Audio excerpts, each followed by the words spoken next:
Welcome back to Timeless Mindset. In this episode, we are joined by Chyna Johnson. She's a personal trainer, social media influencer, and business owner. Chasing your dreams is hard, but what about doing it alone when no one believes in your vision? How do I believe in myself when no one else does? How do I take that leap of faith? And what if I achieve success, but now stuck in a constant state of chasing more and never living in the present? Never asking for help because I've been conditioned to work alone and grit my teeth through the pain. Expect to learn about how Chyna learnt the value of hard work, the conversation you must have with yourself to minimize regret, how to believe in yourself and your vision, how to become more vulnerable and ask for help, why hate is an indicator of success, why you shouldn't bank your happiness on a to-do list, how to manage emotions on the journey, plus so much more. Chyna has achieved so much already in a short space of time and loved hearing her insights and navigating around the ideas of hard work, but also finding a love for the present moment and not becoming stuck in service of your future self. There is lots to learn from her story and ideas, so let's get into it. Before we begin, let's take a moment to thank our sponsor, RecLab. Pete and his team down in Wembley have an incredible service for you. Perth's first ever fully dedicated recovery centre.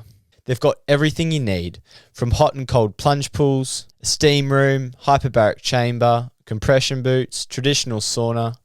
All of these are designed to get you at your best and keep you there. Not only this, but the place is designed to foster community and a sense of belonging. It's the perfect place to catch up with mates while also improving your overall well-being. Their memberships are on sale now, so head to reclab.com.au to secure yours now. And if you mention myself, Egan, or the podcast Timeless Mindset, you'll get some free merchandise when you sign up. But before we start, this podcast of mine is a major passion, and I love sharing these stories and ideas. But I also do like seeing the 5-star ratings increase. It does show the impact is growing, and it makes me happy. So if you could press the 3 dots on the profile and click rate show, it would definitely mean a lot to me. Thank you. Let's begin. Everyone is going through something. I think that you can actually do anything you set your mind to. If someone were to ask you who you are and what you stand for, you should be able to answer that question. You got to be grateful for where you're at. I don't really want to have all these cuddles. This is your role. Step up.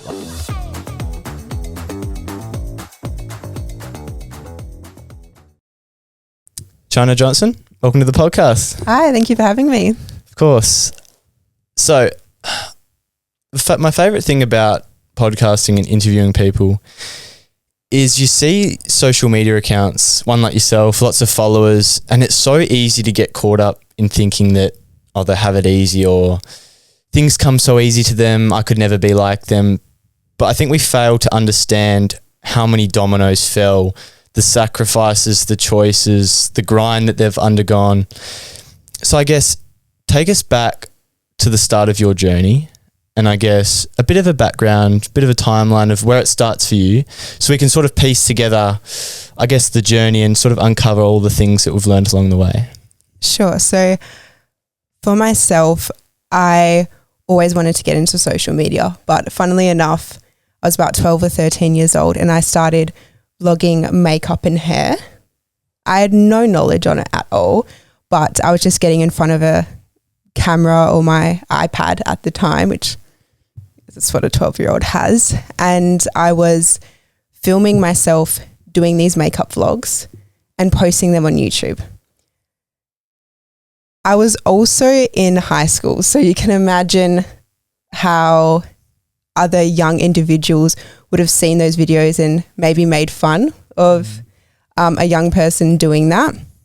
But I just loved it. I loved creating the content. I loved editing it. I loved posting it. I would get 2 likes and I thought it was the coolest thing in the world. And I just continued doing that. I started to get quite bullied for it from quite a few people, but for me, it was my passion and I really enjoyed it. And I just focused on the couple people that did like it. So I continued doing that. I actually think my YouTube is still out there somewhere. I haven't actually checked on it in a while, but if you look up Chyna Johnson on YouTube, you'll find 12-year-old me making those videos. So that's where it began. What were the people targeting you for? What were people saying about the account and yourself? I think they just thought it was funny. I didn't really listen. I at the time it was quite bad. I would be in class and they would put those videos up on the projector, and when the teacher would leave the room and force me to watch them and laugh at me. And it was really tough. It was a really hard time for me, but I was stubborn and I didn't want to listen, and I didn't want to stop just because those individuals were doing that. And I heard a lot of things about myself, but I loved it, so I just continued. And looking back on that, I'm surprised how resilient I was because I was so young. But yeah, I was just stubborn, and my friends were supportive of that. So I just, Do you think that we spoke just before about like a bit of hesitation you feel to like post the fullest parts of yourself? Do you reckon some of that bullying you face can maybe transfer to now, the hesitation you feel to post that content? 100%. 100%. I think when you are exposing yourself online like that, no matter what part of the journey that you are in, you are exposing yourself to hate. So you need to pretty quickly desensitize yourself to that, or not post at all, because it's going to eat you up alive. And I've been posting for years and years now, and it does get easier, but as you grow, you get more hate. So yeah, it started when I was 12, and then I got into the gym, and it was just natural for me to start posting gym content. I was about 13 years old and wasn't really expecting much from it, to be honest. I was a bit chubby, but I had a really good community at the gym and I loved it. So I just started posting my workouts, and that's when my following grew a little bit, maybe 1,000 followers on Instagram. And as a 13-year-old, I was like, yes, 1,000 followers. Like, thought that was so cool. And I saw that people were actually interested in what I was saying. Like my hair and makeup maybe didn't catch as much, but with the gym, I had education to share and value to add. So posted that, and it started to grow. So bodybuilding at 16, to me, bodybuilding's like quite an extreme thing. How did you translate from just going to the gym as a 13-year-old, having fun, into such a big thing in competing? Yeah.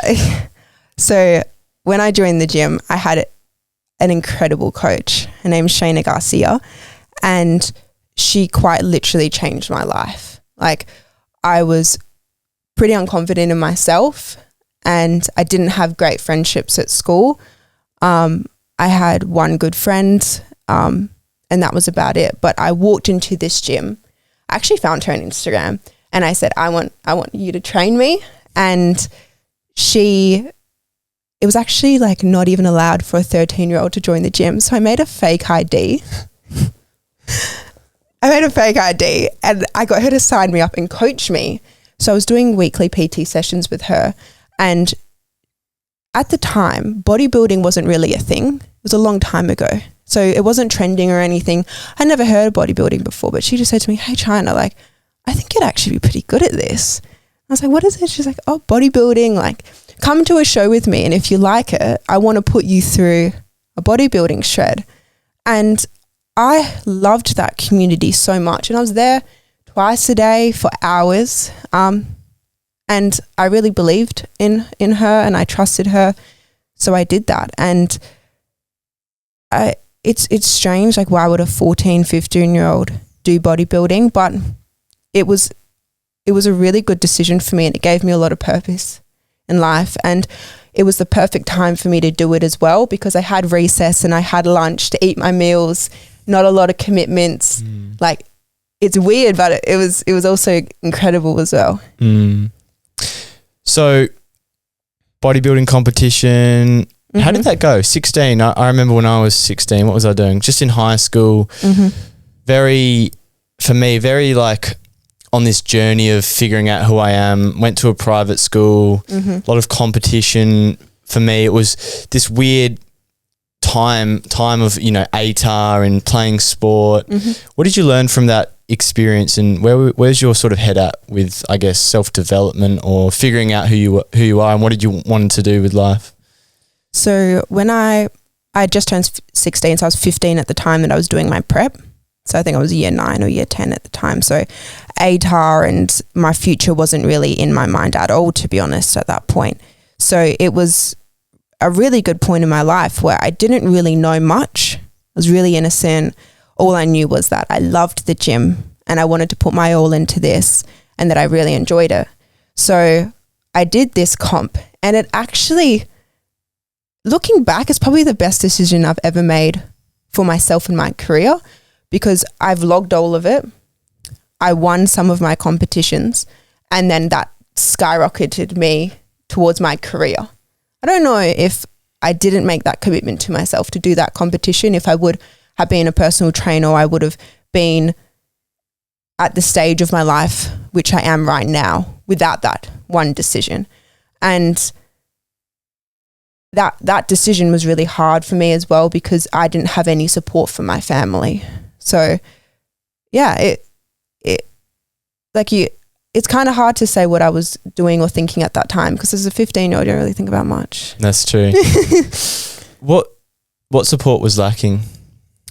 So my mum didn't want me to do bodybuilding at all.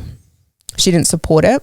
So financially, I was making $13 an hour, and I funded everything, my coaching, my competitions, flying out to nationals. So that was $7,000 that I had to save, making $13 an hour as a 15-year-old. All my meal prep, because that was separate to the food that she purchased, that was about $150 a week. So I was working a crazy amount of hours just to support this bodybuilding competition. So that was one thing. Secondly, at the time, they didn't support me not eating the foods that they didn't eat.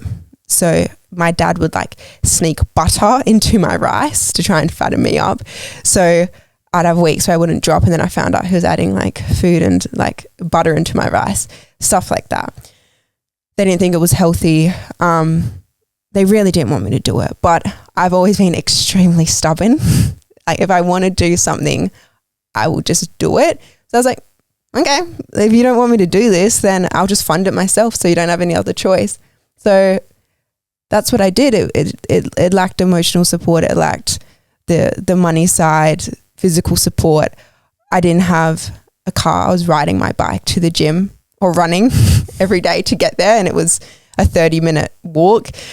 All sorts of little stuff like that. But when I got closer to the end of my shred, I think my mum, because it was about 6 months of shredding, my mum saw how much I'd committed to that, and she was like, I'll come to your comp. So my mum came, my dad came, my grandma came, and I won both. I did 2 competitions, won the under 23s in both of those competitions as a 16-year-old, and then placed top 3 in one of the competitions against 30, 40-year-old women, and then placed in all my other divisions. So they were really proud of me. But yeah, initially that was hard. Yeah. A very seems like a very isolating experience. Like you sort of had to do it on your own. What did that teach you about not only hard work, but I guess independence and learning to believe in this vision that you had for yourself and committing to that without other people believing in it? Because someone told me that vision is like the art of seeing something that is invisible to others, right? Mm-hmm. So what was that whole experience like for you, and what did that teach you at such a young age in the power of your own mindset and your own vision and your own self-belief? That is just how I've been raised my whole life. Like they've always told me, especially my mum, like if you want something, you need to go get it. Like she has never really helped. Like she is very helpful, don't get me wrong, but this sounds like a pity party, but it's not. This thing that she has taught me is I would say one of my favorite characters about myself. Like little things like my year 7 going in, she made me go enroll myself in high school, walk in by myself. Everyone was with their parents. She dropped me off, like, there you go to high school, enroll yourself. You got your uniform, you got your papers, walk in, enroll yourself into school. Stuff like that. Go in, do it yourself. You want to do bodybuilding comp? Okay, do it yourself. You want to go get those shoes? Pay for it yourself. Like she, even though it was really hard, it taught me that if you want to do something and you want to get something in life, go do it. And how hard you work, that is what you will receive as well. So for me, although that was difficult, I believe like the sky's the limit now, because from such a young age, I was taught that if you want something, work hard and you can get it. But you don't have to I didn't have to rely on my parents at that time.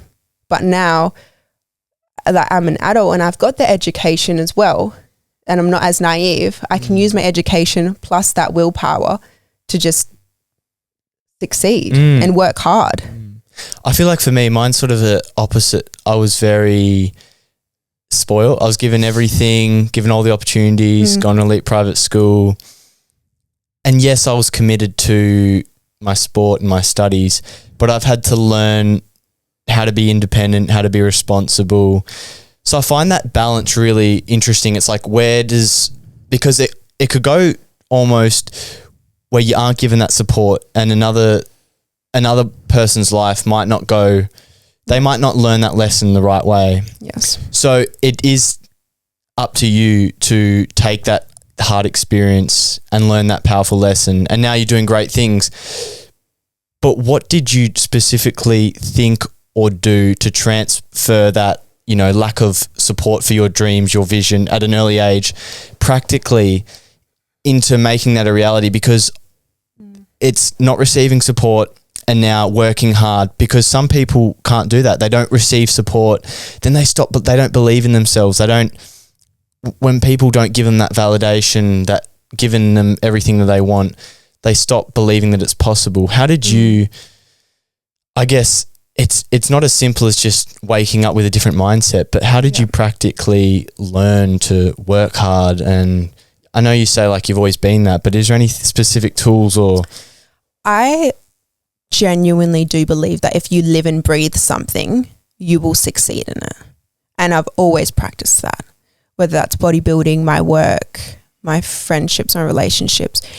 I do believe that if I put in 100% into something, I will succeed.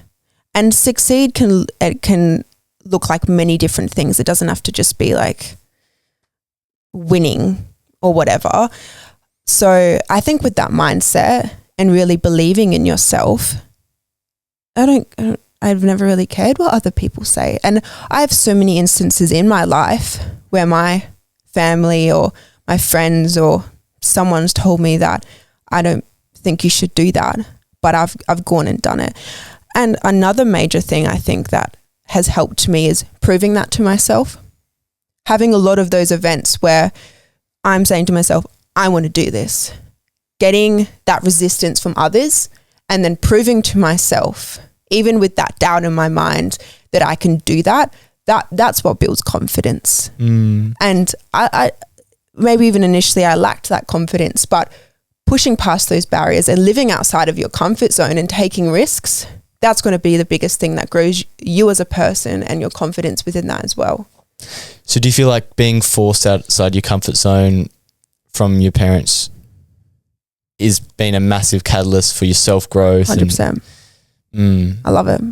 So do you feel like that's just now like part of your identity? So for you, you're like, here's what I went through, here's where I am now, and how I got there was out of my comfort zone. And does that now become part of your identity where you're continually seeking these opportunities? Yes, 100%. I love taking risks, like calculated risks, obviously, but I think a lot of society lives in their comfort zone, which is completely fine, and I can understand that. Don't get me wrong, I'm a very stressed person. I have a lot of stress because I take a lot of risks, but the satisfaction and the dopamine hit that you get from taking a risk in life and it succeeding, nothing like it. And I chase that, and the reason I chase it is because I know that I work so incredibly hard and I will get there. I'll risk it all for a business venture because I know it will get there eventually, because every single day I am busting my ass to do it. I almost don't even view it as a risk in my mind anymore. Someone else would probably be like, shit, that's really scary, like what you're doing. And I'm like, it is, but you need to do that, high risk, high reward. I don't know, risk is a funny word. So your baseline level has gone up so much from continually going outside your comfort zone. How do you know you're making the right risks? I know for me, it's this decision in my mind. It's like, am I doing the right things? I want to take big risks. I want to be courageous, but how do I know this will bring me the fulfillment that I'm after? How do you know that you're making calculated risks? So first I look at the logistics behind things. So I'll look at the possibilities. I will sit there. I get fixated on things for hours. So I'll sit there, research the potential behind it, if anyone else has done it. And so that's the first thing. So you got to be very logical about what you're doing. Once that's done, do you believe in it? Like, for example, my new business selling gym accessories. So freaking random. So random. People came up to me being like, you're selling what? Gym accessories? I'm like, yeah, I sell aesthetic gym accessories. Who the hell buys aesthetic gym accessories? Like, that's not normal. But for me, I was like, okay, I want aesthetic gym accessories. I want to be able to create a product that my clients can purchase to make them confident in the gym. That makes sense to me. Is there other businesses doing that right now? Maybe a few, but not really. Is it a risk because it's not a popular thing? Yes. Do I believe in it? Yes. Okay, let's invest my whole life savings into it. Do it. So take us through those businesses and what specifically inspired you to start both of them. Okay. So personal training. It's like every time I tell someone I'm a personal trainer, they go, you're a personal trainer? I was like, yes, I'm a personal trainer. I think I really struggled with becoming a personal trainer. So a bit of backstory behind me. I come from an Asian background. A lot of my family members are highly, highly educated. So we all very much value education, which I do as well. Mine are just in a bit of different forms, not your typical education like university, etc. So I did this bodybuilding competition, and then I was doing ATAR, wanted to get into uni to be a exercise physiologist. It interested me. It was kind of like the thing above being a personal trainer, I guess, and I wanted to do it to make my family happy. Please both people, your interests and their sort of desires to be educated. Yeah. And you know what? Like, I was satisfied doing that. I got into uni and I was happy, I guess. But during that time when I was studying and I was 17, so I was in year 11, I had a lot of people ask me for training programs and meal plans, and I said to Mum, I want to be a personal trainer. She's like, okay, you can do it on the side to make a bit of extra cash when you're at uni. I was like, cool, good idea. That sounds good. So started that when I was 17, started growing that, was doing in-person PT and online, and then went to uni, and that business just started to grow and grow and grow. And it's because I loved, I still love it. Like, I loved what I did, and I put 100% into all those clients. So it got to a point where the income that I was making from Transform with Chyna was way more than what this uni degree was going to give me. But the business was also really fresh. It was only like a year old at that time. So I said to my mum, she's probably going to watch this, I want to drop out of uni. And she was like, she wasn't that happy about it, to be honest.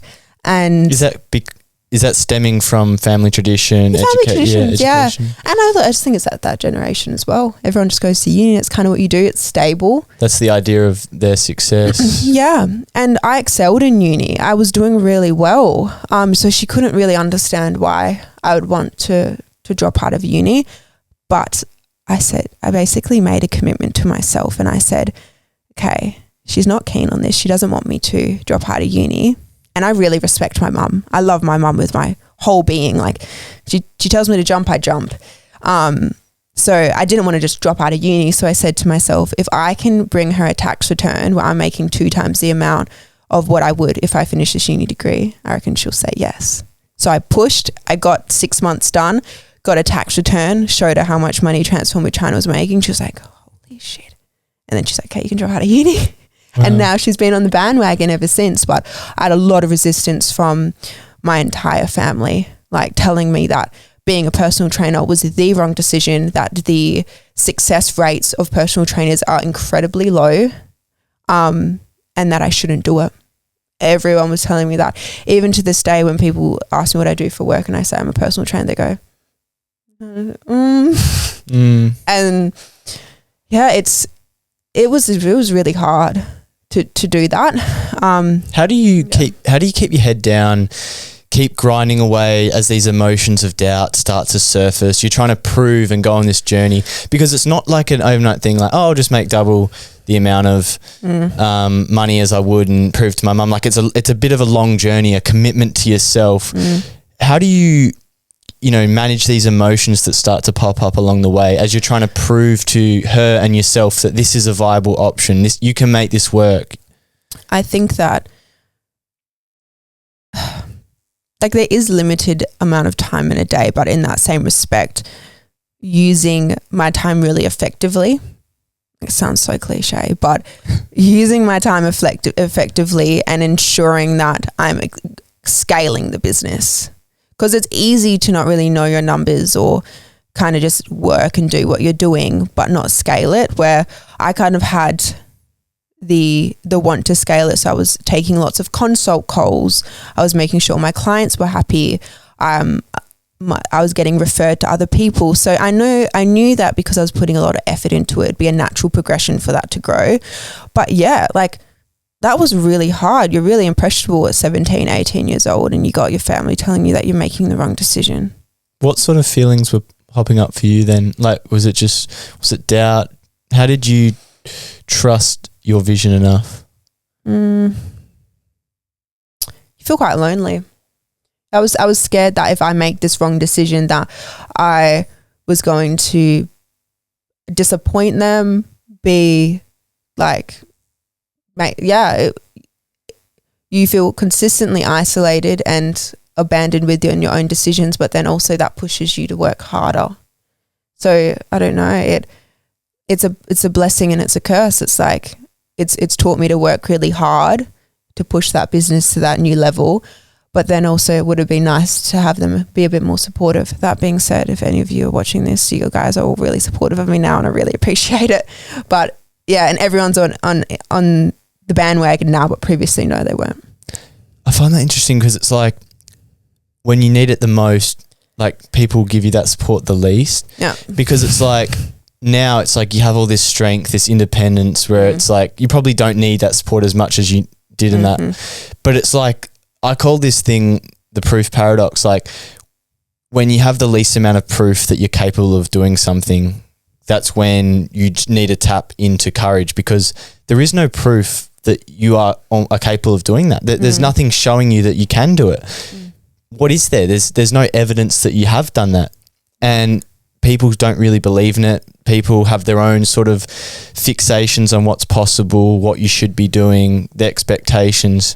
And it can be an isolating journey. It can be, and this is something I've uncovered, not in my own journey, but everyone's journey. It's like, how do we bridge the gap between where we are and where we want to go when there is no proof that this is a viable option? And every time in everyone's story, and just like yours, it's the same answer. It's courage. It's tapping into that inner strength, that faith that I see something that's possible. I see this potential. I see myself having a life that is in my head and making that a reality, because there isn't proof. I think that a lot of it also comes from, like, I am petrified of leading a mediocre life, like a boring life that I'm just like mildly satisfied in. Like, oh, that just like grosses me out. So I think sitting down with yourself and really genuinely asking yourself, what do I want out of my life and what makes me genuinely happy to my core? Are you doing this for yourself and are you doing it for others? And once you truly understand your own morals and values and what you want out of your life, then go get it. Go get it.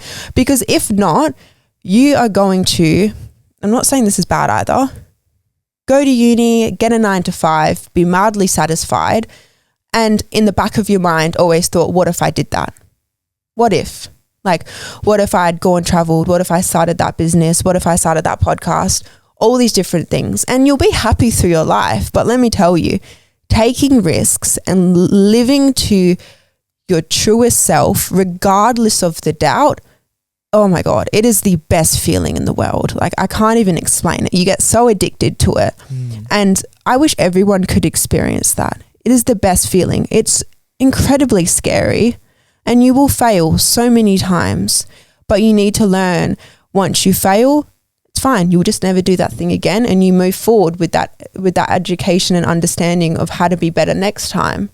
Like, I think a lot of people just feel scared to live out of their comfort zone, but I think that is how you push past hate, you push past doubt, is you understand and realize who you are, your truest self. Stick to that. Doesn't matter what anyone else says because they're not living your life. How did you bring that fear to the front of your mind?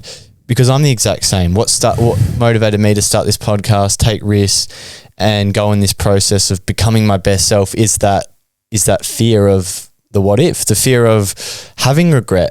And that's kickstarted a lot of my journey. How did you bring that to the front of your mind and have those conversations with yourself, have that self-reflection to be like, what do I want to do? How can I create a life that isn't mediocre? How did you start having those conversations? I don't know who told me this, but I don't know if I read it somewhere, but it basically said no growth ever happens in area of comfort. And that goes through my mind like every day when I don't want to do something. Like, if I'm comfortable and I'm not scared to do something, it means that it's in my current realm of understanding and I'm not going to grow.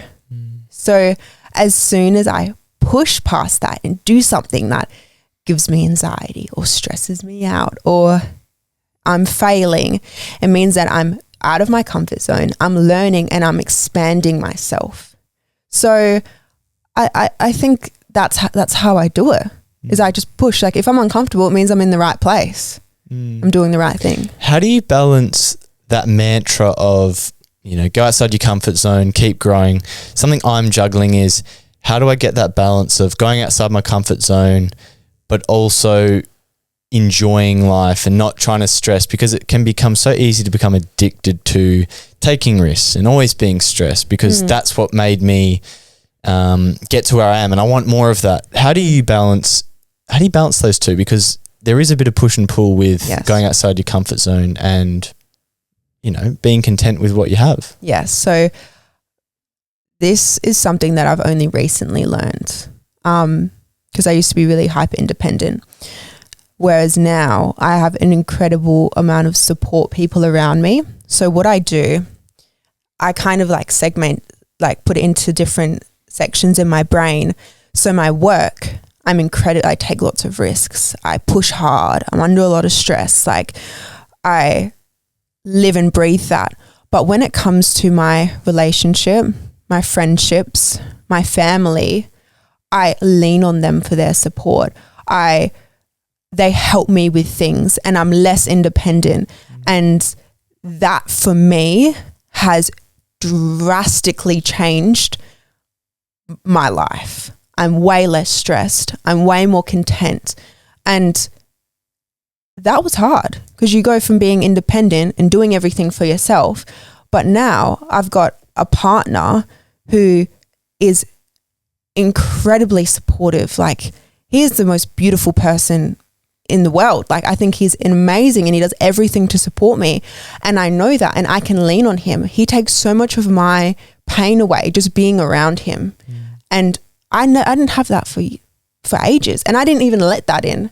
So I think having the right support people that make you happy, that you can talk to, that you can have fun with, that allows you to enjoy your life as well. Because you have your 9 to 5, but going home to my mum, for example, like after working or having a stressful day and being able to just talk to her and hang out with her. She's incredible. I didn't really have a relationship like that with her for years because I was so independent. I didn't open up to her. So I think being vulnerable, having the right support people and leaning on people around you, even though you might be independent, that really helps for you to live a happy and fulfilled life. How did you learn to differentiate and split the independence from leaning on people in different areas of your life? Because it's so easy for the brain to have this framework of how we operate. It's like, I'm independent, so I'm going to shut off from everyone and do it myself. How can you, and this is something I've been learning myself, is how do I have autonomy and independence with my podcast, for example, and but then also lean on people for support and have relationships. And because to me, it's really, really hard to separate the two because we just get into this habit and this flow of being extreme in one way or the other. Yeah. So it's actually a funny story because I remember the exact night that it happened. My younger sister, I'm so close with her. Like we're two peas in a pod. She moved to Kununurra and I was with, my partner's name is Joe. I was with Joe at the time and I had a major mental breakdown. I was bawling my eyes out. Like my sister's left me. I've got no one anymore. My poor partner's sitting in front of me like, I'm right here. I'm right here. I'm like, no, but it's not the same. And he's like, I remember this conversation we had and it just stuck with me. And he goes, Chyna, I'm here for you.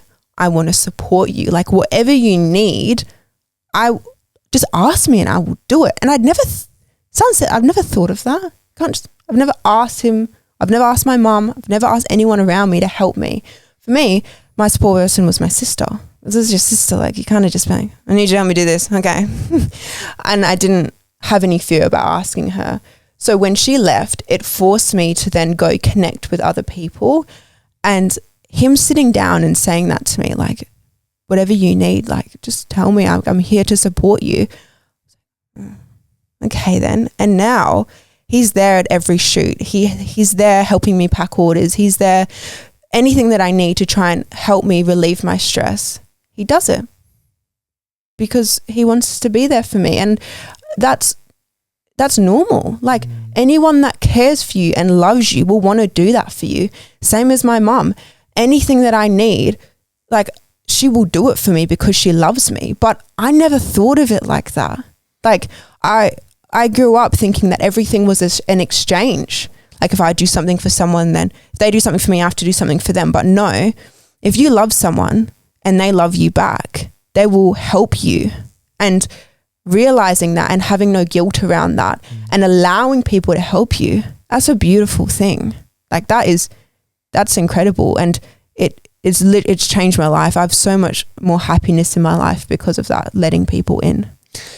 The thing we fail to understand is that is extremely uncomfortable for the hyper independent person. Oh yeah. Because you talk here and say, go out of your comfort zone. But for you in that moment, that is extremely uncomfortable. But what stories were you telling yourself? Because it's so easy, because at the time you were still like in the mindset of go outside your comfort zone. But how did you become aware that was the main issue? Because it's so easy for our ego to create a story that we don't need help from other people. It's scary to open up. How did you become aware that you need to let people in? You need to overcome that fear of asking for help, to have balance in your life and to have independence and separate work and life? I became incredibly lonely. I had all these people around me, but I actually didn't feel deeply connected. And that was my fault. I think that once you let a lot of connection in your life comes from allowing people in and accepting that help. So I felt lonely for a lot of my life. So that was one thing. And then the second thing was I couldn't physically function anymore at the rate that I was doing without help, because I would have work stress. If that was at 100%, then I couldn't deal with any emotional stress. So there was the amount that I work's ridiculous. So I needed to be able to kind of half that load off to my loved ones around me, and not in a way that's like, oh, like bad, but just being like, hey, do you mind helping me like take these parcels down to the post office, or helping me pack a couple orders? Like that sounds really normal, but in my mind I'd never asked that. How do you feel? Because I hear this quote, it says a problem shared is a problem halved. I know for me, I thought I was good at being vulnerable, asking for help, but I felt on reflection, I'm a lot better at it now, and I'm a lot easier to, be comfortable with not having it figured out. I think when you're an independent person, you develop this identity, this protective mechanism to not let people in, to not ask for help. So it's really a journey of slowly like playing with letting people in, and you start to trust people, and you realize like there's such a freer way to be and live. Yes, that's what it was for me. I felt free after I did that.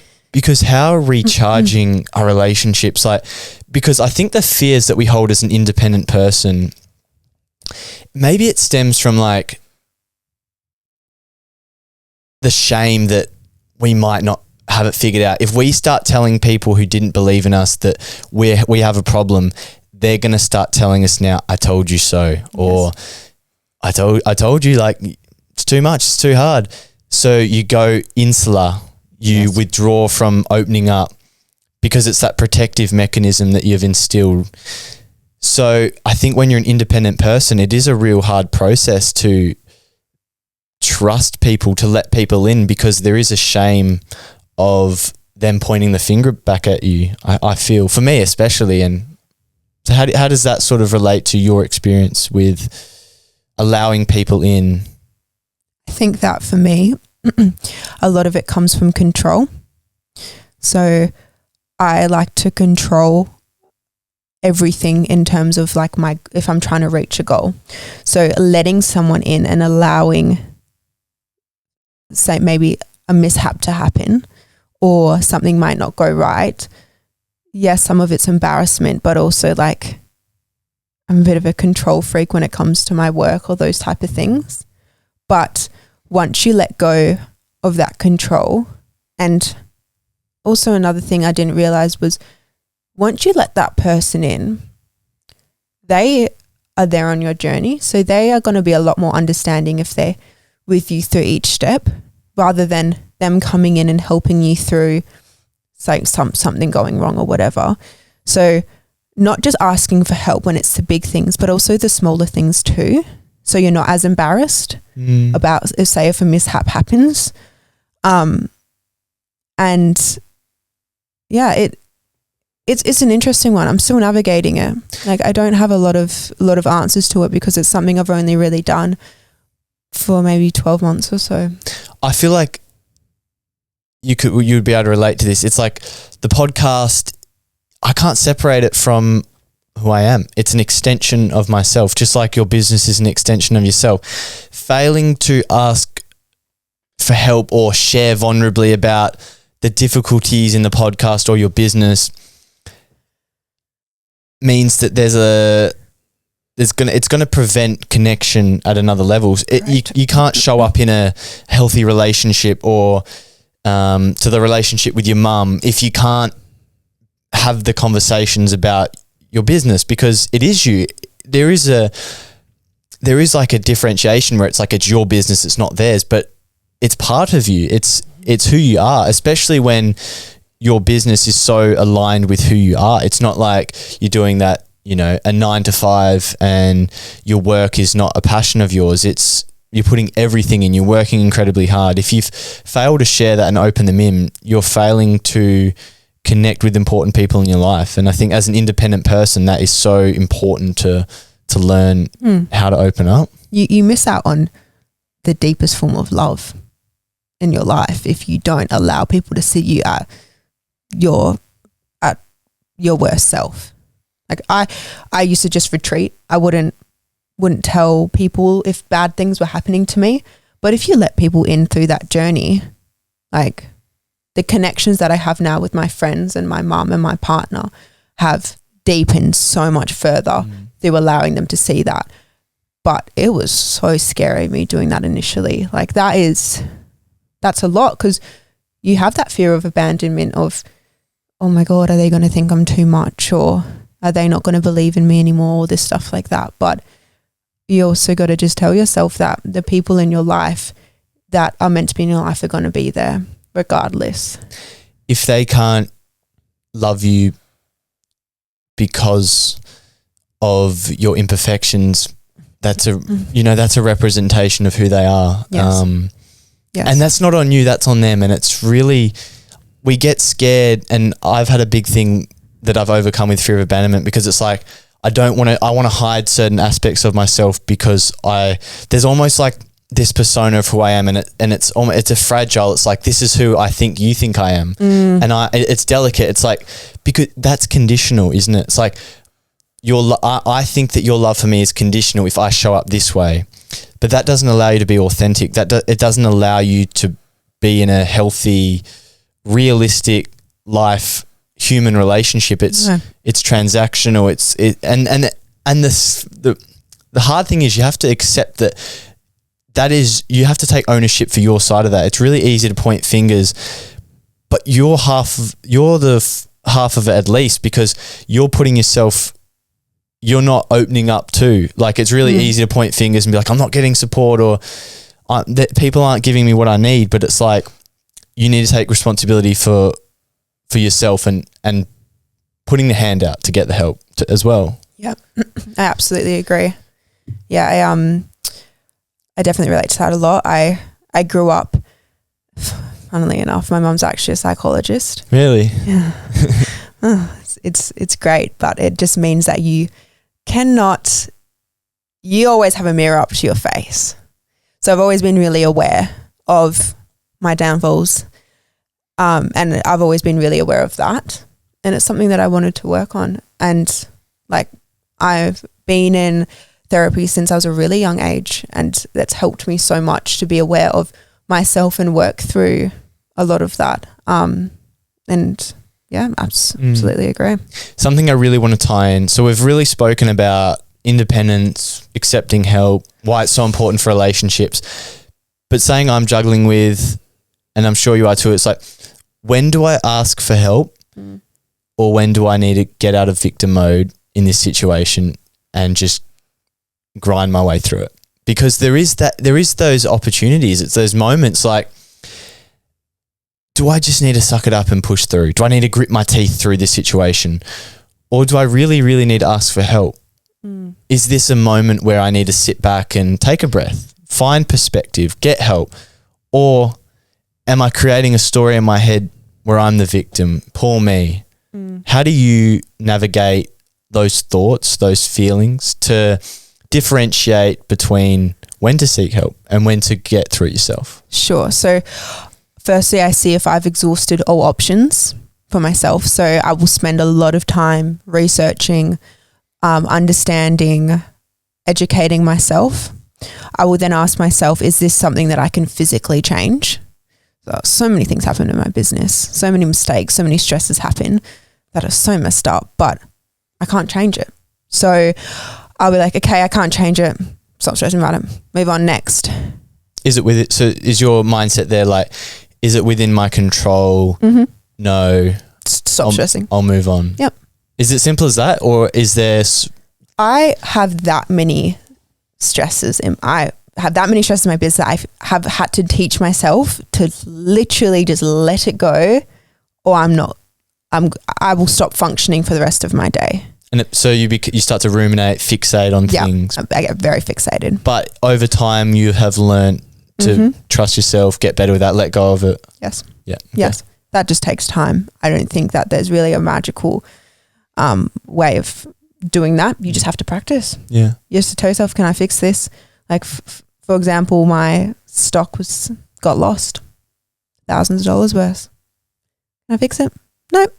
Can I make the money back in other ways? Yep. Okay. Next. And I sort of say to myself when I move on, like previously maybe I would have just cried about it. Didn't cry. First time happened to cry. Second time I didn't. Moved on. So yeah, you just kind of learn to adapt. And then lastly, if I've exhausted all my options, figured out if this is actually something I can change for myself, then I go to my third option, which is who are the people around me that I value their opinion. And my circle is extremely small.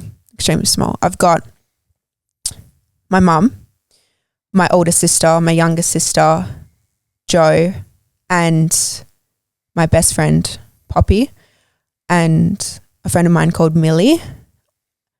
Those are the 6 people in my life that I really, really value their opinion, and I always go to for support that I trust. I will then think about who I think would give me the best advice around things, and they always show up for me. And if they need anything, I show up for them.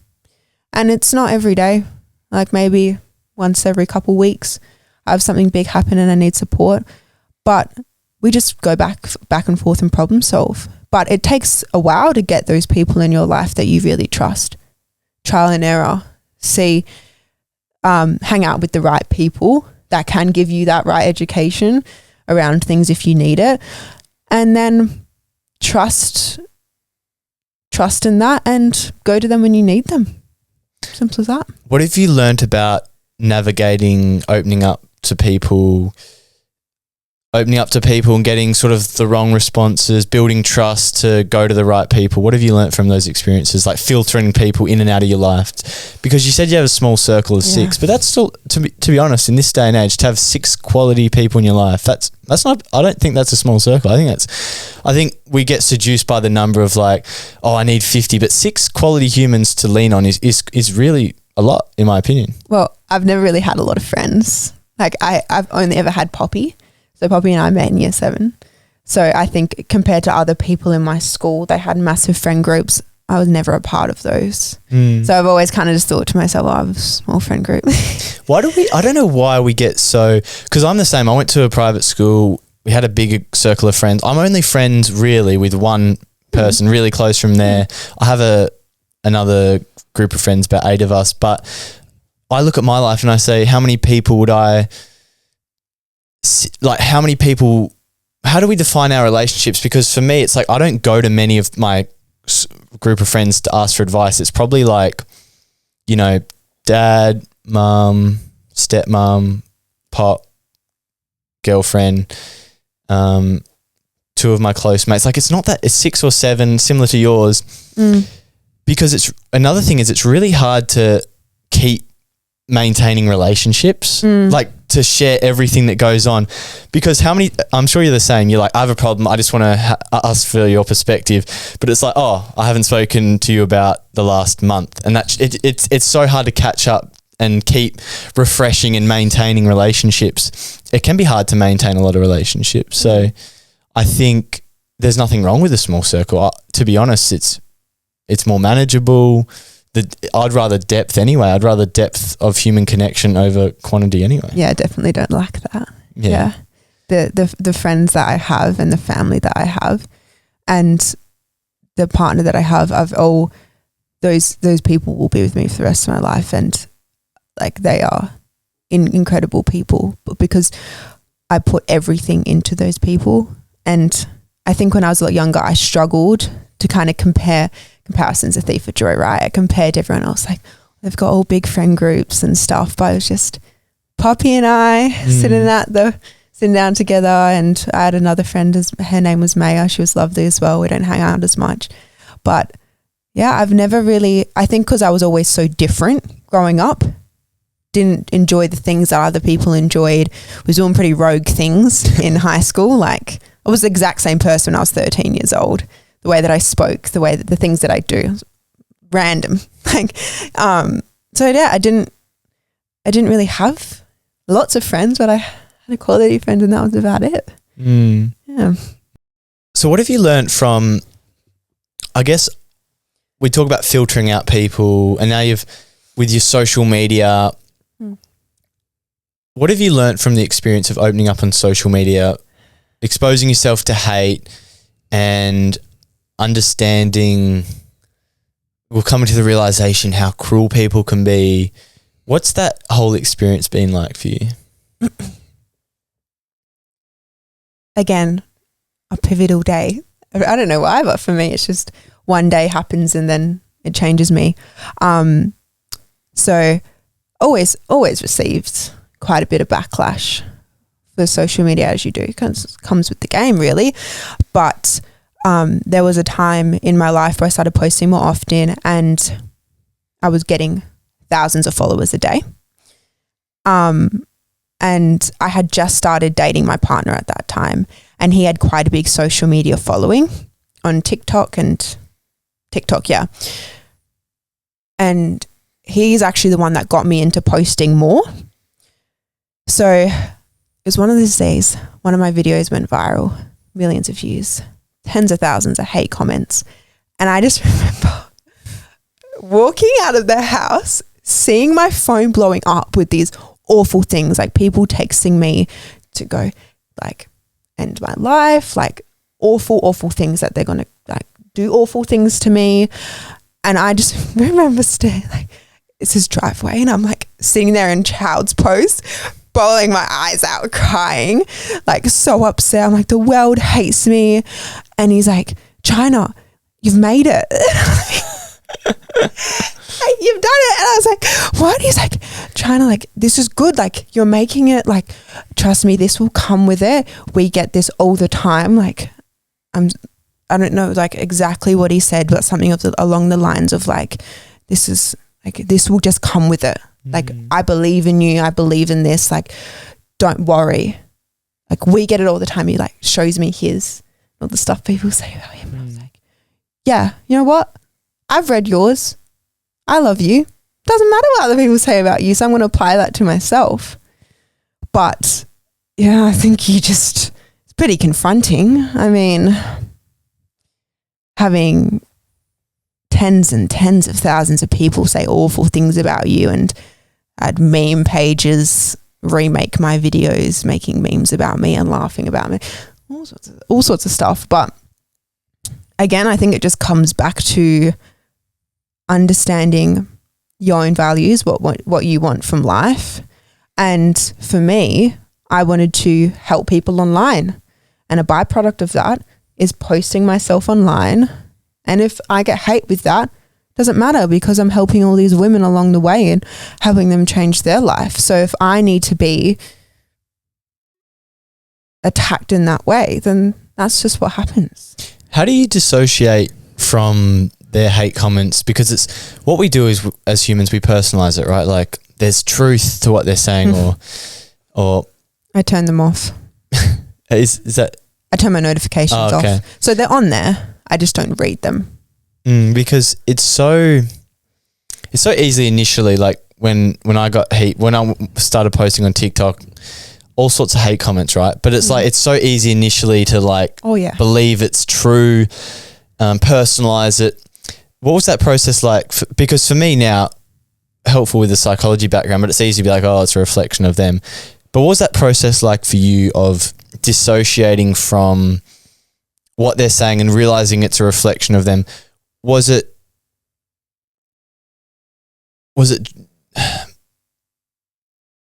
looking at your partner Joe's social media when you said, you know, despite him receiving hate, that doesn't change the way you see him? What sort of things helped you? 9 out of 10 people, I'm sure, are incredible people. I think I'm a good person. I would never do something to hurt someone else. I am a kind person. It took a lot of self-reflection. I think you got to be really sure about yourself. And if not, then you'll get eaten alive by it. So it's scary and it's intense, but it pushes you to be like, okay, all these people are saying these things about me. But how do you, so if we post our authentic selves on social media, we're going to receive hate, sort of the price you pay for showing yourself. But social media is this amazing catalyst to go on this journey of figuring out who you are, because you can't wait. Like, you can't wait to be fully like, to be honest, when I started posting my podcast stuff, like, I wasn't like, now I sit here and I'm like, geez, I've changed and grown so much. I wasn't fully 100% sure of myself, or however you want to frame it. So because it's like, it's part of the puzzle. It's like the only way is through that hate, through that negativity. That's like how you callous yourself. That's how you learn about self-acceptance. That's how you learn to navigate people's negativity and focus on your own life.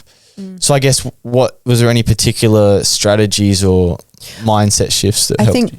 For me, it's people will misunderstand you, and it's not your responsibility to correct them. That was huge for me. So, for example, I post a lot of videos of my butt, and a lot of people are like, why is she posting all these videos about her butt? I'm a coach helping women create an hourglass figure. How I look gets me clients. So I'm going to post my body, and it gets me my clients. But some people might misunderstand that and be like, oh, she's posting herself because she's all blah, blah, blah, this or that or that. Not my problem. Like, I'm doing my passion. I'm working and I'm making an income by helping other women. So I'm going to post my body because I want to show people what's possible if you follow my regime.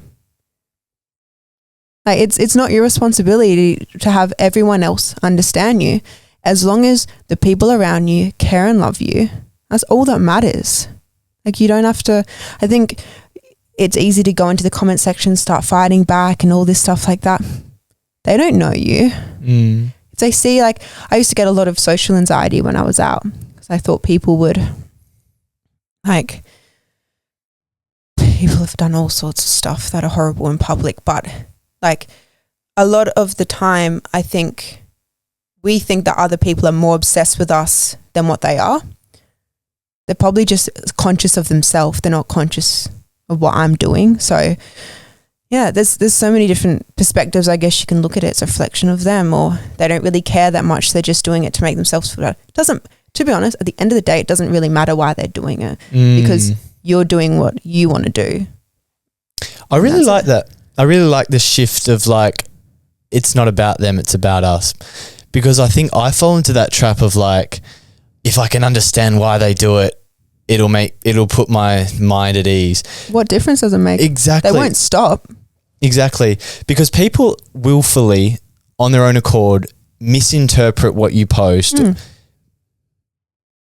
to create this story, to play out their own victimhood, because often, like, your success or what they see of you is a mirror to their lack of courage often, or their inability to put themselves out there, show themselves to the world. It's way easier to bring you down than, find the courage to achieve what you're achieving and going on your path, your journey. So I think at a fundamental level, though, I think it's really important that shift from that you're talking about, like, concentrating on yourself, because I, in the past, have definitely fallen into that trap. Like, if I can understand it, that's why I definitely went into psychology. I've spoken about this before, but, like, I went through hard experiences, as we all do, and I wanted to. If I thought if I could understand it, it would almost make it go away. But it's understanding yourself, knowing who you are, your values, what you want from life, and living aligned to that, rather than trying to spend your life in the external to figure other people out, figure their reasonings, because one, the bigger you grow, it becomes impossible.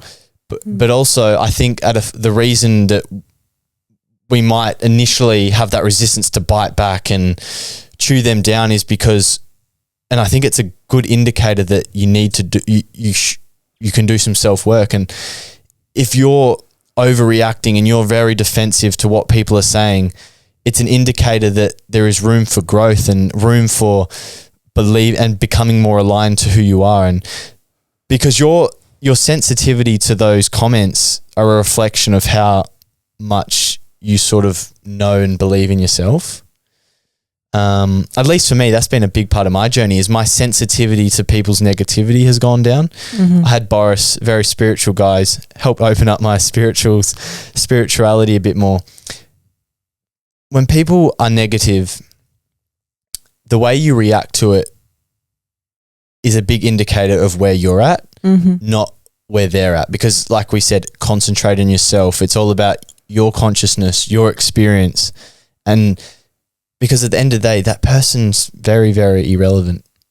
I agree. I think I'm a great example of that as someone who's consistently been told no throughout their life, and have consistently been told that what I'm doing is incorrect. Like if you have a reaction to those things, then you need to work harder to then further believe in yourself. So, yeah. Finding out who you are, connecting with people, living aligned, being courageous. I think the answers are so simple in theory, like eat well, educate yourself, grow, figure out yourself. But I think the practice of actively seeking, like doing it, the actual doing component, because it's easy to say, I want to do it, but the actual doing component is that's the missing link, because there's so much talk in this world. There's so much information on social media, and I get caught in that habit of like bringing on so much information, but then I'm like, okay, if I reflect back on my day, what did I actually do to push the needle forward? How did I actually grow and expand, rather than just take on all this stuff but not actually do anything about it? Yes, that was me through high school. I used to be really lazy. I used to have that mindset where I would just say I would do all these things and not actually do them. But the thing that's helped me the most is time blocking and being really effective with my time. And not only that, but putting what I need to do in my calendar and not changing that. So, for example, I have education that I do between 2 and 4. Like I'm doing a course right now, and that time in my day is blocked out on my calendar. So I have to do it. That is a commitment to myself. It's a date with myself. I'm sitting down and doing that at that time. 1 to 12 to 1, I'm packing orders. I'm doing that. I'm doing nothing else. I'm not booking a nail appointment. I'm not sitting there scrolling through TikTok. I think that another thing that's really helped with my confidence in my life is when I say I'm going to do something, I actually do it. And I show up for myself, because once you continuously show up for yourself, you have so much more reassurance and confidence within yourself as a being. And that will also bring you a lot of purpose.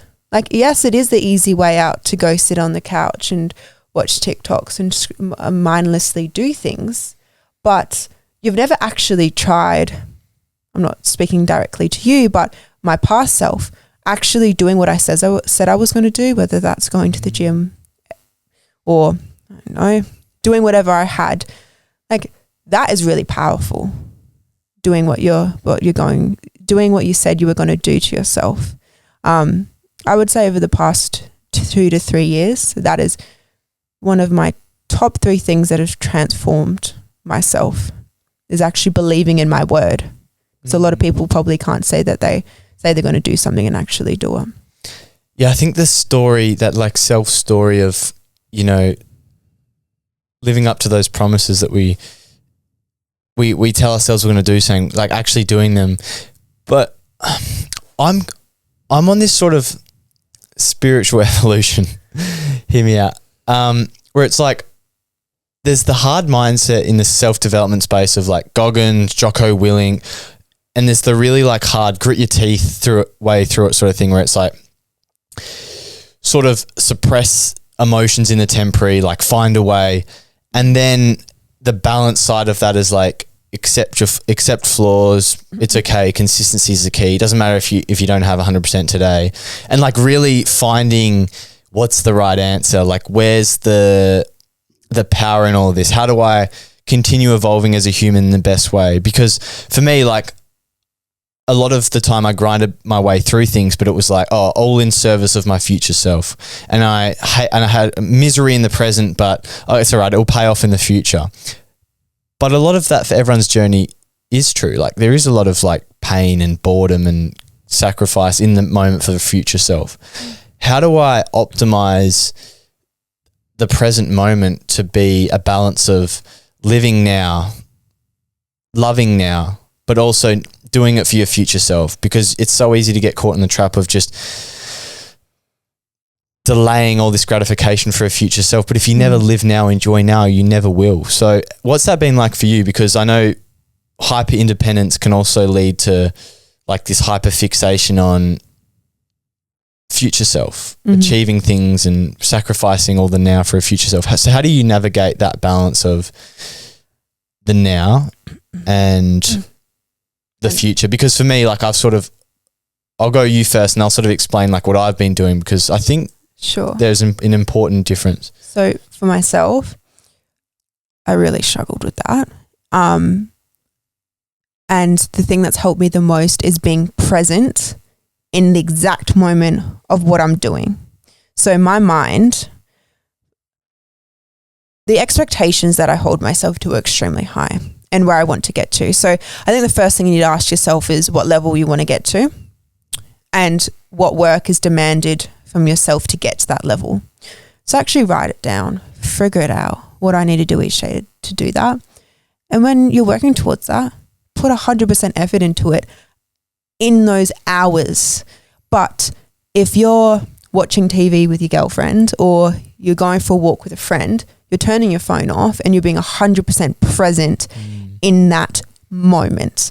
So much easier said than done. So like I've been with Joe for a couple of years now, and at the start I had way less work on my plate. I was a lot younger. So I was super present.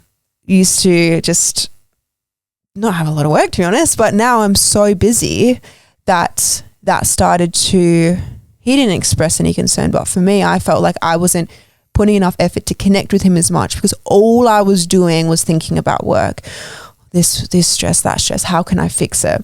And I'm still not perfect at it, but what's helped me is if I'm with him and we are doing something together, I am being really mindful and focusing 100% on him. So it sounds silly, but I'll like look around me. I'll be like, okay, where am I? I'll like breathe in. I'll like hear the sounds around me. I'll look at him and like plan, like be really present in that moment, because it's easy just to go throughout your life. And I was working here, okay, now we're going bowling. I'm just going to like get in my car, go bowling, but I'm still in that fight or flight mode from work. But no, like sometimes I'll just stare at him to try and like ground myself back into like, I'm not working anymore with my partner. When I'm with my friend, same thing. Staring at her like, okay, I'm not working anymore. I'm with my friend right now. I can relax and allow yourself to relax. But for me, I don't think I can do that unless I'm working at 100% capacity for those hours that I've time blocked for myself. But if I've done that, which I do, I'm good at being efficient with work in that time, I can know I've put in 100% of what I need to get to where I need to go, and I feel really content within myself. So then I can be present. That's how I do it. I'm very similar, except the only difference, like mine's being more present, 100% is the key. But the only thing I don't do is I don't make my enjoyment of life conditional to showing up 100%. This is how I think of it. I'm just like you, so driven with all my pursuits in life. I don't need to uptune that. I don't need to turn that up. I don't need to turn that. That's just ingrained within my identity through my upbringing, conditioning, and school. It's just who I am now, just like you. And that's my only piece of advice. That's not the thing that needs to get turned up. The thing that needs to get turned up or turned down is that self-acceptance, is being okay, not having it perfect, not nailing that, 2-hour allotment of time where you were meant to study. Because for you, that is who you are. You're a hard worker. You don't need to build that within your identity. You have hundreds of habits now that help you become aligned to that person. Now you have a sort of process from where you are and where you want to get to, but that's not the thing that is holding you back from having a fulfilled life, right? Because I look at my life and I think, what is stopping me from loving this present moment that I've had? And a lot of it is just this misery that I put myself in because of the expectations that I hold to get to where I want to be. So it's tuning that down rather than trying to tune the other things up. So it's navigating that like self-acceptance piece, and having a plan is so important. Time blocking. But I don't make my present moment experience conditional to how well it's like there's the mindset of like, do I have to earn it? But once you've built that trust, once you've built that promise, that commitment to yourself, just like you have that now. And you believe in yourself now. You've shown what you can do when you commit to that. Because the only problem with that is how fragile now, if you spend years and years developing enjoyment that is conditional to you showing up, that's creating fragile presence and fragile contentment. Because it's like, imagine the moment something happens in your life that demands all your time and attention. You've now put yourself in this cycle of, I can't be content until I do this. And I thought that's sort of the process I went in. I was the same. Like, for me, it was hard to enjoy time with my girlfriend unless I had nailed the 5 hours. But now it's like, I have a lot more peace because things don't have to go perfectly, but I'm so committed to them because that's who I am. And I've developed that my presence and time with my girlfriend, for example, isn't hinging on the previous 4 hours being perfect, because that's just who I am now. That's my identity. Or else, things happen. I'm tired, I'm fatigued, and I can't show up at 100%. And then I start to, shame myself, and then my time with my girlfriend slightly gets compromised because I'm thinking about the missed time, how I didn't nail that 2 hours of training or whatever. So it's that fine balance of like, how do I have a plan to get to where I want to go, but not make my presence and contentment for life conditional on showing up for those commitments that we hold to ourselves, because that's where the balance of self-improvement and then self-acceptance comes in. Yes, it's very difficult. It's something that I think that I've been so wired to do because I've always had to prove myself. So even now, with everyone's approval, I'm always just working 110%. So it's something I'm working on actively to be better at. I go see a psychologist every week to discuss my own relationship with work and all of that stuff. We've booked a holiday. We're going to Bali tomorrow, and I'm not working for 9 days. I'm only working like an hour a day so that I can learn and almost like test myself if I can switch off. It's actually harder sometimes for you to switch off than switch on for some people that you. Oh yeah. So I'm very aware of it. And it's something I'm actively working through. And I think that if anyone else is listening to this and can relate, like it's difficult, but you can work through it. Like I'm just at the start of my journey with learning to like not put as much pressure on myself around things. But I think that if you're aware of yourself and you understand that you're flawed and you seek help in others and do things every day to try and help yourself like feel better, then you'll get there. But yeah, it's a tough one. Yeah, I think awareness is the key, because awareness gives you an opportunity to make a choice, which gives you, and you stack enough choices together, you can make that change. It does take so much time, but I think awareness is a massive component, and that self-reflection that's part of anyone's journey.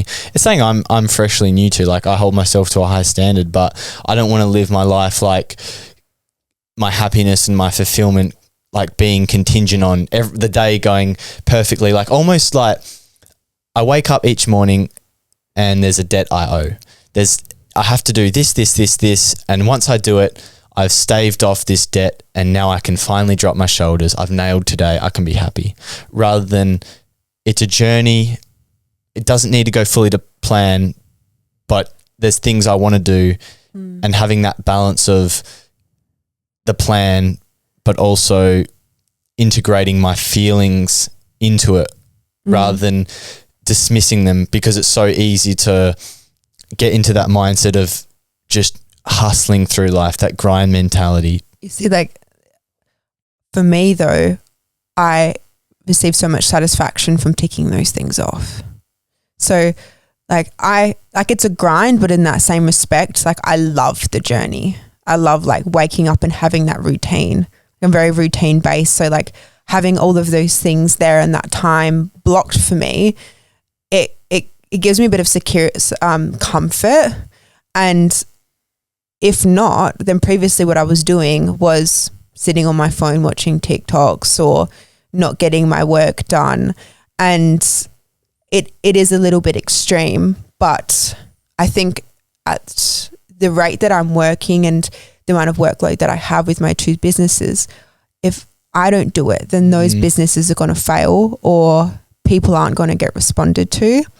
So that's the easiest way for me to manage it without getting overwhelmed. Because if I don't just do those couple hours, then I'm doing over 12 hours at breaked up in random little spots, and then I'm stressed all day rather than just like that time I'm going in, I'm honing in, I'm getting all this done. I'm like, yes, okay, cool, it's done. Because no matter what, I have to pack those orders, I have to respond to the customers, I have to go send out meal plans, I have to change training programs, or this person wants to do this. Like, if I get that done in that section, then I can kind of relax because I'm selling a service or I'm selling a product, if that kind of makes sense. 100%. I think there is a distinction between a to-do list with things you have to do. But if you love, the grind of that, like that's different to the mindset of this, I'm willfully being miserable right now in order for this promise that I've made to myself that I'll be happy only when this is done, because Yes. there is that distinction between Very different and incredibly different.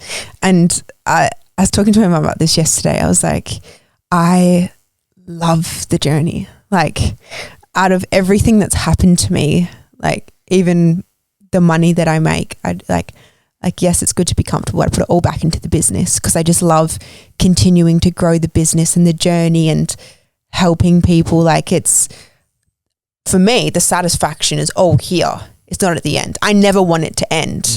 So when I have like the most successful launch night of my life, I don't feel anything, which is really strange. Like, all these people will text me, oh, such a good job. I'm like, I will be, first one, I was happy.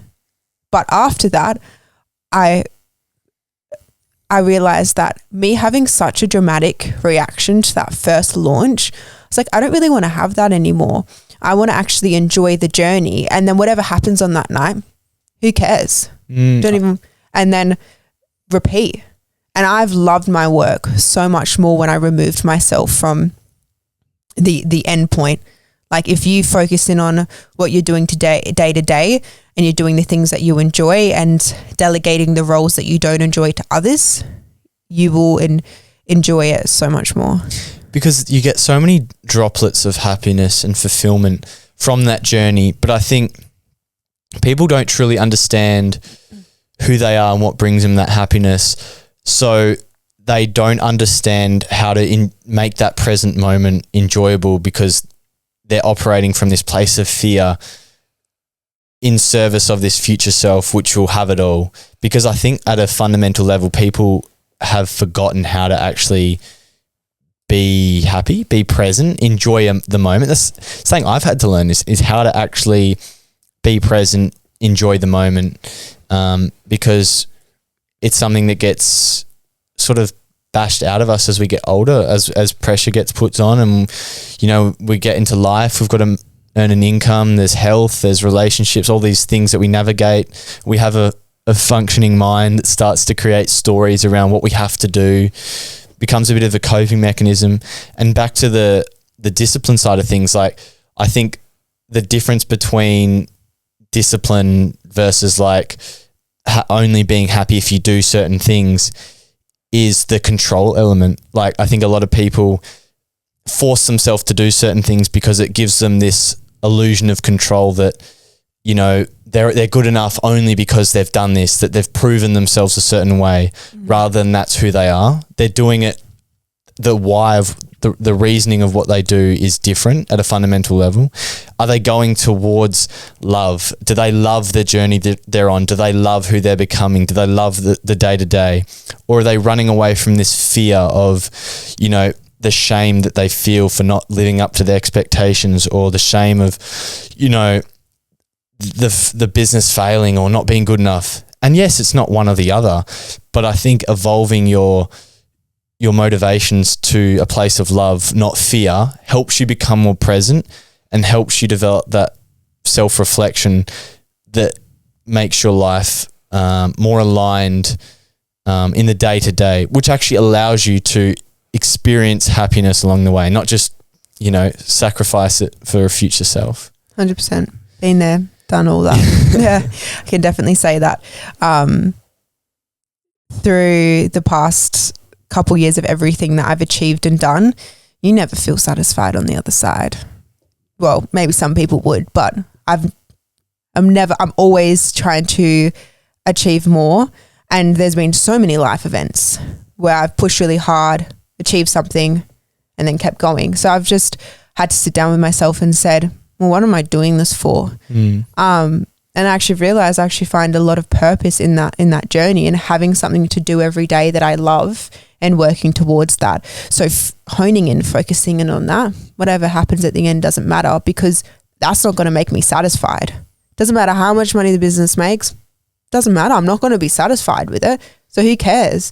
But what I do day to day, and the products that I create, the meal plans that I create, the training programs, the people that I help, that makes me really happy. And that's actually the thing that gives me the dopamine hit that I want to chase.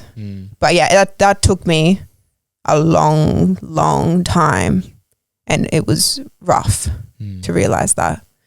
And you have to, almost have to like live that, like you have to live it to learn it. Yeah, but then again, it's like you shouldn't have to live that your whole life. Like you become trapped within this box that you've sort of created for yourself. But having the right people to lean on and being able to go down, like consciously go down self-development and pull yourself out of this box is the power of doing the work, so that you can live a life that is more fulfilling, rather than, you know, trapping yourself in this place where you don't really want to be. All right, let's finish it off with these cards. I know the time's going is really quick. All right, so quickly, 3 cards. I'll just grab these. Yeah, grab them. And just we'll answer one of them each. Okay. Normally for me, like, there's always one that pops out. It's like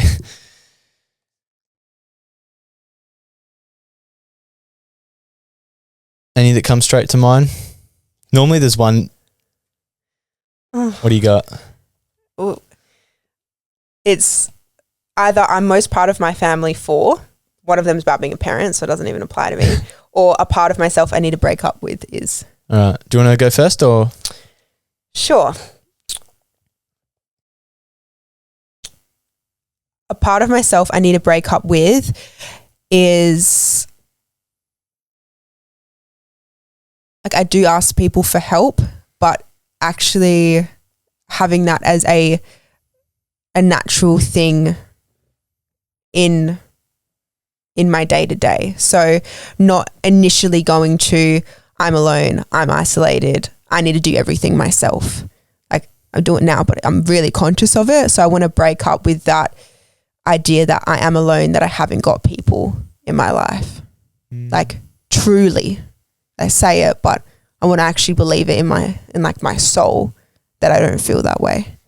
So like automatically you almost don't want to have to use the mental willpower to like force yourself to ask for help. You just want it to be a part of you. Yeah.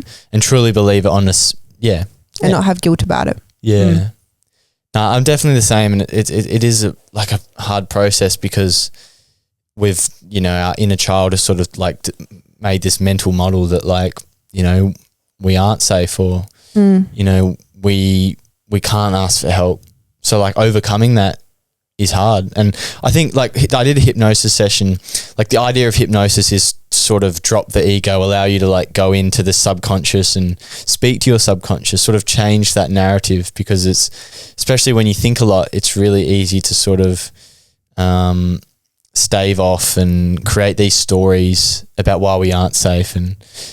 But I think believing on a deep level is really, really, really important to it being a part of your day-to-day. I agree. All right. Last one. I miss the days when I could. I think we spoke about how you had the YouTube account when you were young. I was the exact same. When I was about 13, I had a YouTube account. I don't know what I was posting, but I think it was like this this self-expression and authenticity that I craved and loved, and that's what I envy about that younger version of myself. And yeah, it wasn't all smooth sailing, but geez, I wore bright shoes to school. I spiked my hair. I was more emotional. Like yes, I didn't regulate myself, but you know, like I had this ability to just put it out there. And I think because it received so much judgment, I repressed it for so long. So it's been a process of slowly integrating it again and putting it out to the world. But I miss the days when I could fully be myself, and I take responsibility to be the one to be on this journey to be myself again. I'm not blaming anyone, but I do miss those days, like, and think back to that and think, I can't wait. I'm on this process to recapture the authenticity that sometimes a younger self can have before we start putting on these layers of that the world sort of forces you to put on, and taking ownership to uncover them and be my true self all the time. It's so like talking to my psychologist about it this morning, actually, how our innocence is taken from us so young these days because of social media and just what we're exposed to, and we all just retreat at such a young age. And yeah, I think that a lot of people would really relate to that. And I think if you watch, like, even just watch videos of yourself as a child and see how free and open you were. Like, I was wearing all these outfits, dancing around. Like, why can't we do that these days? But it's because of that retreatment and that, like I say, like, ignorance is bliss. We're so ignorant and innocent to what the world is like, I guess. But then, yeah, you retreat. But you know, that's really beautiful. I like that a lot. All right. Any concluding thoughts? Wrap up the episode? Nope. That got really deep, which was great. And yeah, I really appreciate it. It was very thought-provoking. Yeah. Well, thanks for coming on. Appreciate your time. And appreciate you sharing all those things. I'm sure it's very valuable for the listeners. So yeah, thanks, Chyna. Great. Thank you so much.